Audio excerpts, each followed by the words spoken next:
my gosh, I'm so excited to be here. First off, like, you're all my friends. This will be really easy. If I haven't met you yet, you will be my friends soon. But I just wanted to say thank you to JG. Let's see if we can get this going. There you go. To JG, to Jen, who's not here with us, for Laura, for inviting me to come and speak today. It really is such an honor. You too can do it if you just up your numbers as far as how many times you come for free coffee to Creative Mornings. Especially to talk about this theme today, and this theme is movement, right? So it's humbling to think that Creative Morning chapters all over the world are speaking about this topic today, this very moment. So we're going to talk about stillness. Actually, we're going to talk about both, right? Because it's impossible to talk about one without talking about the other. And let me say before we get started that nothing I am going to say today is something that you don't already know.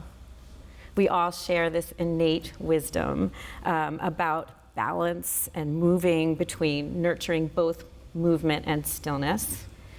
So that's your cue. If you want to grab a last cup of coffee and leave, you can do that now.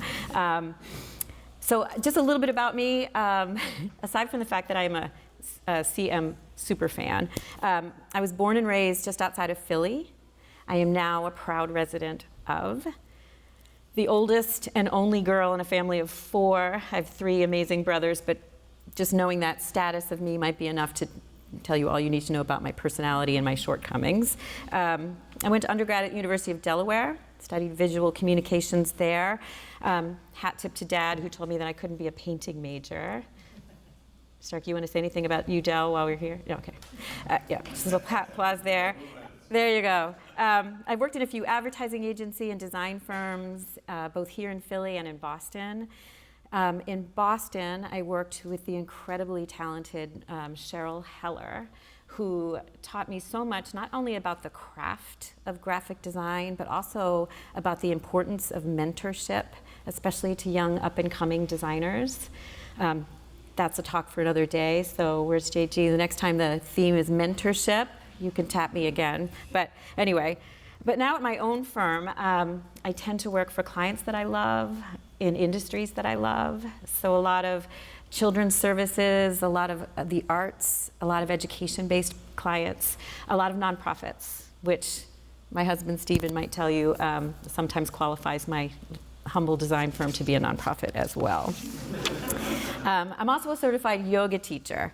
I currently teach at this beautiful, inclusive studio in Conshohocken called Yoga Home. You'll hear a little bit more about that later. There's also a QR code on a little poster at the front desk here. Yoga Home is going to offer a free month's access to our online library for anybody who cares to partake, but we'll get back to that.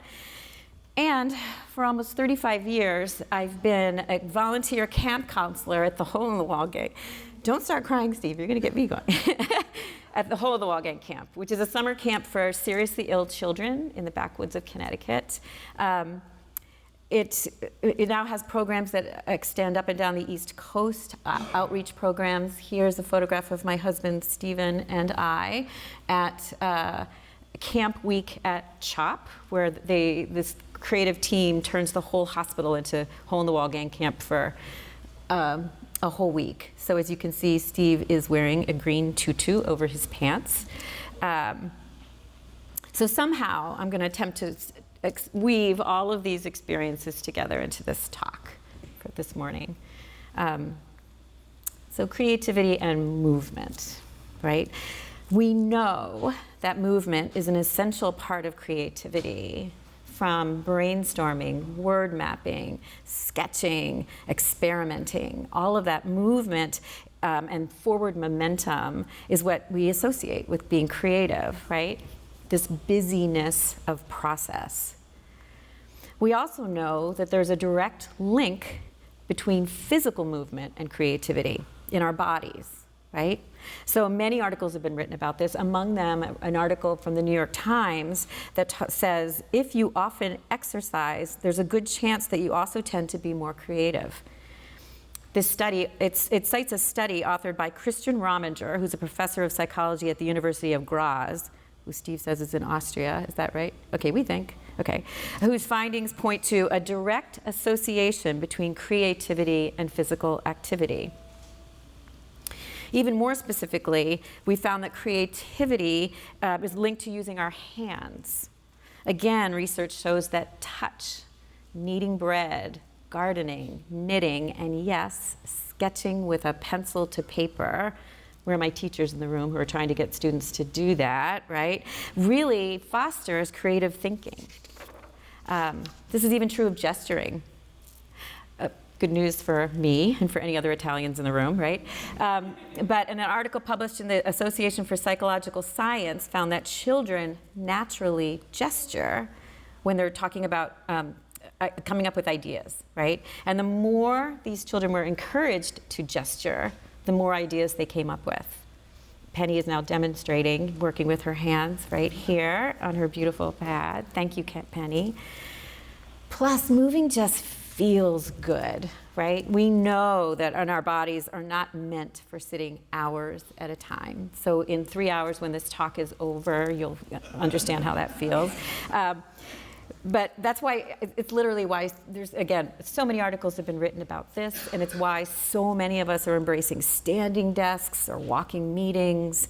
And our culture prizes all of this busyness, right? Ask anyone, how are you doing? And at least with the folks I know, 9 times out of 10, they'll say, I'm so busy, or I've got so much on my plate, right? And we almost wear this as a badge of honor. I know, I'm trying not to make eye contact with Steve now because I'm very guilty of this myself, right? We measure our creativity by the volume of the outcome, and we measure our productivity by the busyness of the process. We even have a name for it now. We call it grind culture, hustle culture. Psychology Today says that 45% of the workforce brags about being overworked and nonstop hustlers. But all of this ignores a critical component of the creative process, and that it's not always about the movement and the busyness, right? It's also just as critical and just as crucial to leave spaces for pause, that quiet reflection, that moment of stillness where ideas can flourish and bloom. Nature knows this, right? Winter is that beautiful pause between fall and spring. Seeds need time to flourish and grow. The great cellist Yo-Yo Ma says that music happens between the notes. The painter Mark Rothko was so close to the vest about his process and his technique.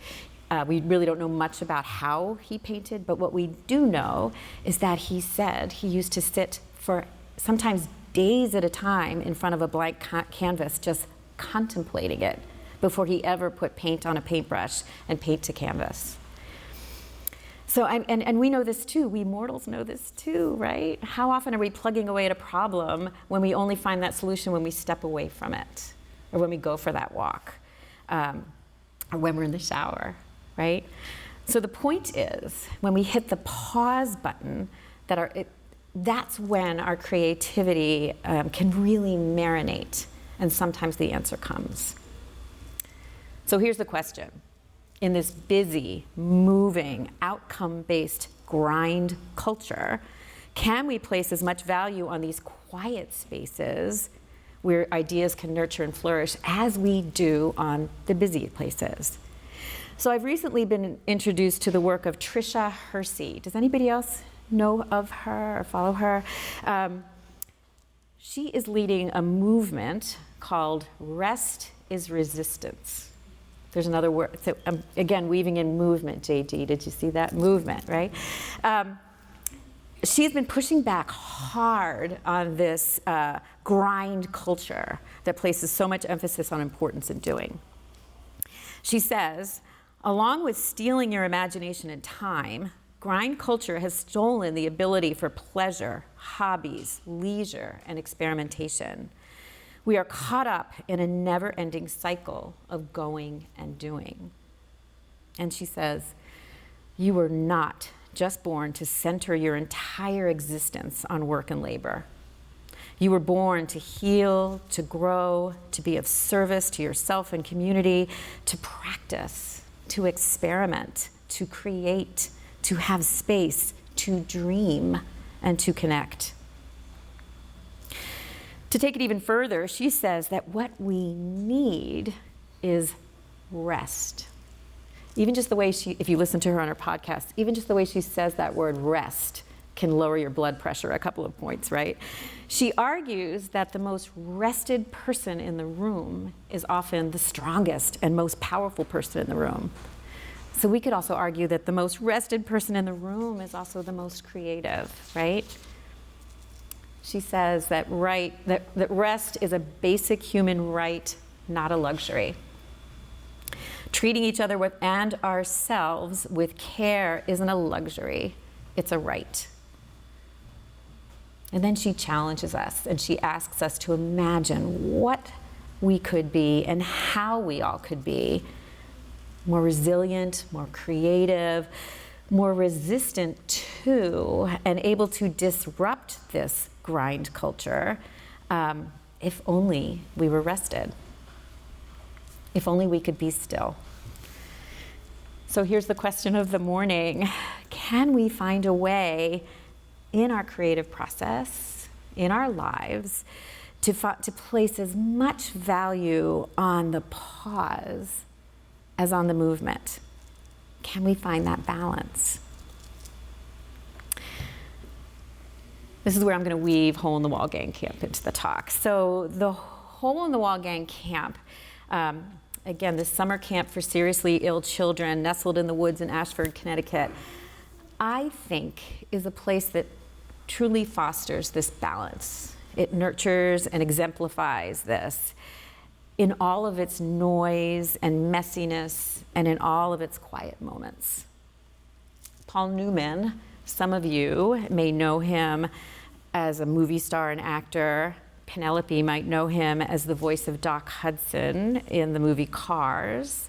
But along with a few friends, including them Howard Pearson, who was the head of the American Association of Pediatric Medicine, founded this summer camp in 1988 as a place where seriously ill children could raise a little hell. Mr. Newman's words, and in fact, for real, these words are written into the camp charter. So in its very conception, this camp was wildly creative. There were very few, if any, camps of its type in 1988. There's so many more now. The design, too, was unique and very different, and not like any summer camp before it. It was designed by the Yale School of Architecture. It had with a fully stocked infirmary with beds that were covered with patchwork quilts, administration buildings that looked like Nantucket cottages, a dining hall modeled after a Shaker barn, a downtown area for arts and crafts and woodworking that felt like the dusty main street of an old Western town. And all of these places, all of these buildings, all of these pathways through the woods were handicapped accessible and inclusive, again, in the most subtle of ways. Again, something that seems so obvious to how we build buildings now and create spaces, but 35 years ago, not so much, right? Years later, the camp even added a giant tree house in the tops of the trees with a handicapped accessible ramp that wove through the trees to get you all the way to the top. Even now, in 2023, the summer program at camp is wild, unbridled celebration of movement, right? Children and counselors dance and sing in the dining hall, swim in a wheelchair accessible pool, they fish, canoe, throw pottery, even zip line from the top of a 25-foot climbing tower, which I have never been to the top of, and perform on the stage of a state-of-the-art theater. So many ways to witness movement as medicine for children who have spent so much of their childhood confined and restricted. But the healing doesn't always happen in the busy. Sometimes the true healing happens in the quietest of moments. In the stables, when a young camper who's been doesn't have the use of her legs, is able to finally get up on a horse and ride through camp. Or in a moment in the arts and crafts, when a child gets lost in the making of something. Or back in the cabins when two young campers might find and realize that they share a diagnosis and understand each other. I can't look at Steve, he's crying. In other ways that no one else can. So how do we do it? How do we become champions beside Tricia Hersey of the pause, of the stillness, of the rest movement? And this is the part where you already know, right? We know we don't have to sit for 30 minutes on a meditation cushion every morning and every night, although you do kind of wonder what the world in Washington, D.C. would be like if we all did that. It could be as simple as saying no sometimes. Again, not looking at Steve, who's going to yell at me after this talk. It could be as simple as pausing to take a few breaths, or closing your eyes, or closing your laptop to have coffee with a friend. Or it could be getting a long, nourishing night's rest. And you already know this. Just by being here today, by taking a moment's pause in your day before moving into the busyness, just by being here with colleagues and friends and grabbing a cup of coffee, you're already there. So I'm going to offer an invitation to you now. An invitation to give this practice of balancing movement and stillness a try. You don't have to do it. You don't have to do it. Every invitation to a yoga practice is just that. It's an invitation to take what you wish and honor what you need, or as we say at camp, that this is a challenge by choice. So you are welcome to give it a try with me, or to practice the art of stillness and simply relax and enjoy a pause for the next 5 or 10 minutes. So if you're ready, I'm going to invite you, if you're seated, to sit up a little forward in your chair, just enough to keep your spine away from the back of the chair. If you're standing, just stand with your feet about hip-width distance apart. So sit up tall and straight, as if you could lengthen the side of your body, as if I'm pulling a string through the crown of your head.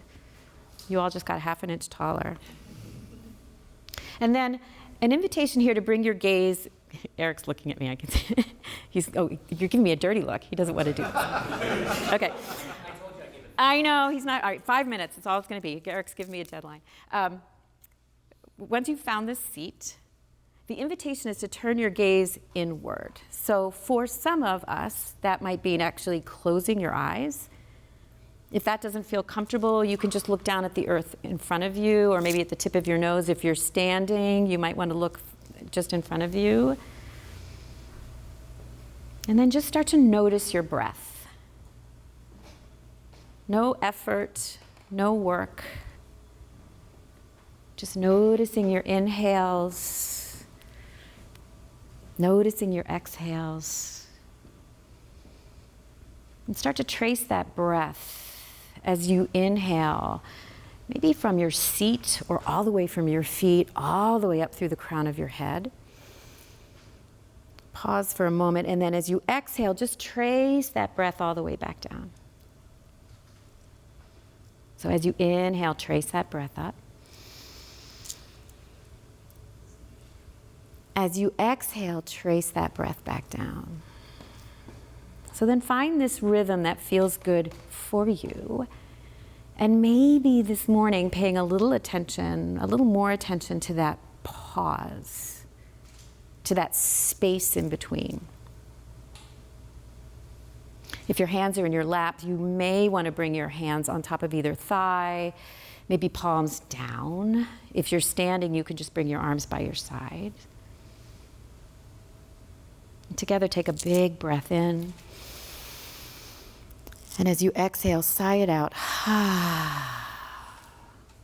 One more time, big breath in. This time, as you exhale, just drop your chin to your chest. Pause there, bringing all your attention to the back of your neck, maybe feeling a little bit of a stretch there. On your next inhale, lift your chin. Eyes can still be closed here. And feel that opening in the front of your throat.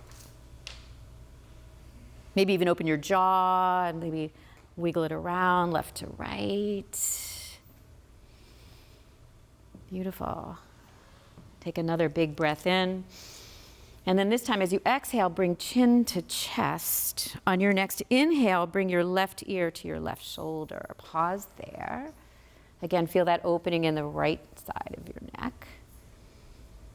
Breathe in. On an exhale, bring chin to chest. And then on your next inhale, bring right ear to right shoulder. Pause here, feel that opening. And then find a little movement side to side. So on your exhale, chin to chest, inhale, ear to shoulder, and just find that little rocking side to side. So find a movement that feels good for you and a rhythm that feels good for you. If you want to move this into full neck rolls, go ahead and do that, but just be super gentle with your neck. Super gentle with your neck. If you're coming into those full neck rolls, pause and just switch direction. Beautiful. And then when you're ready, come back to center. Come back to that neutral. So chin is about parallel-ish to the earth. You might bring your chin back toward your throat just a little bit to feel that length again in the back of your neck. And then with hands on your thighs, bring your right hand to the top of your left knee, and then just bring your left hand to your hip. If you're standing, you can bring both hands to your hip.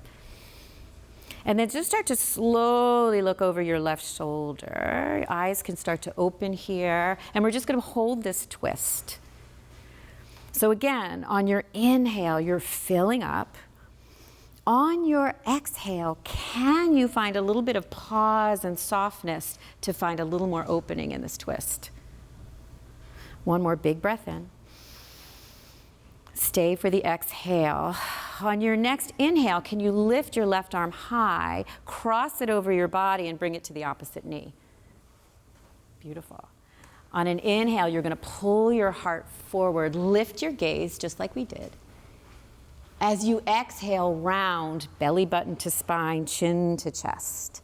So these are called seated cat-cow. So as you inhale, you're coming into cow pose. So you're really pulling your heart forward, pinching your shoulder blades together. As you exhale, you're rounding and coming in.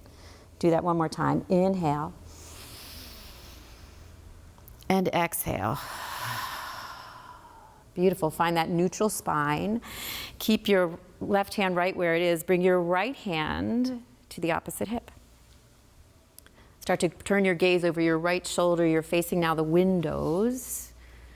Breathing here, breathing here. And again, tracing your breath, maybe noticing in those pauses, in those spaces, if it might allow you to get just a little more twist here. Beautiful. Take one more round of breath here. And then when you're ready, come back towards center, flutter your eyes open, give your arms a good shake. Really maybe flick your fingers, get some good energy going. How's this gonna look on video, Andrew? This is gonna look a little crazy, okay? And then just go ahead and bring your hands to your legs and just pause. Just pause. Notice how you feel. Notice how you feel. Go ahead and bring your gaze inward one more time. And we're going to move into just a moment of stillness. So a yoga practice, the yoga practice that we all know from Instagram and all these poses that we see in videos, that's actually relatively new. Yoga, the practice of yoga, is thousands and thousands and thousands of years old. This movement practice, the poses that we associate with yoga, are actually just more than a couple hundred years old. They were actually invented or just developed by a teacher in the palace of the Maharaja of Mysore, who was trying to teach young boys, young men, to sit still and meditate, and they just couldn't do it. So he came up with this series of movement poses so that he could kind of move their bodies and then allow them to sit still. So we're going to practice this just for a moment, knowing that sometimes sitting still can be really, really hard. I won't hold you here long. And again, if this is too much, open your eyes. But take a moment here before we move into our day, before we move into the afternoon, to just be still.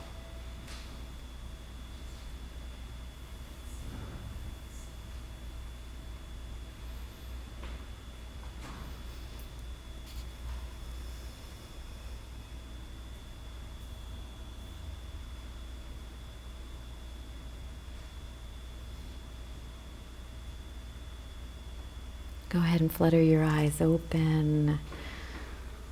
Come back to your breath. Take a big breath in. Roll your shoulders a little bit. Thank you. Thank you. If you're at all curious about yoga, please check out the studio that I teach in. It's called Our Yoga Home, website Our Yoga Home. I'll be super quick about this, but I just wanted to tell you a little bit about this yoga studio. How was that, Eric? Was it short enough? Okay, I got the thumbs up, okay.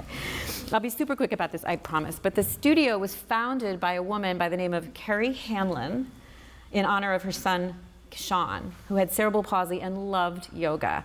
But do I have any yogis in the audience, anyone who practices? So you know, right?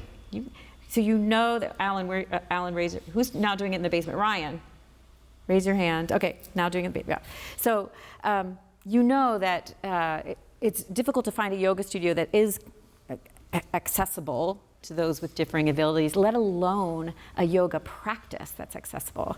So Carrie and her co-founder, Mara Manzo, built one.